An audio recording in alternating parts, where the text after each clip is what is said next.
سورۃ جمعہ کے اندر اللہ تعالیٰ نے ایک بات بیان کی ہے. ویسے تو اللہ جانتا ہے کہ ایک ایک آیت پڑھ کے اس کی وضاحت کر کے انسان سمجھے کس قدر لذت کی بات ہے، لیکن میں صرف اختصار سے، وقت کافی ہو گیا ہے، بات مکمل کرنے لگا ہوں. سورۃ جمعہ میں اللہ تعالیٰ نے ایک بات بیان کی ہے. وہ کیا ہے؟ اذا نودی للصلاة من یوم الجمعہ، جب اذان ہو جائے نا جمعے کی تو پھر کیا کیا کرو؟ پھر تم کاروبار چھوڑ دیا کرو. وذروا البیع، وذروا البیع. لیکن سچ بتائیے آج کوئی کاروبار چھوڑتا ہے؟ صحابہ کی یہی تو عادت تھی.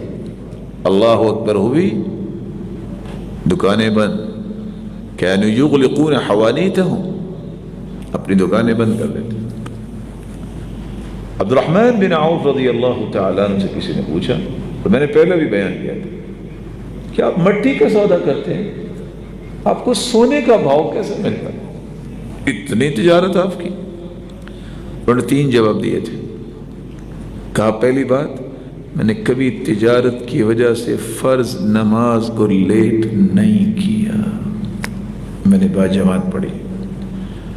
دوسرا راز، میں نے آج تک تجارت میں جھوٹ نہیں بولا. تیسری بات، میں تجارت کو سنت سمجھ کے کرتا ہوں، مجھے مال کا نشہ نہیں ہے. اللہ تعالیٰ یہ سوچ ہر ایک کے اندر پیدا فرمائے.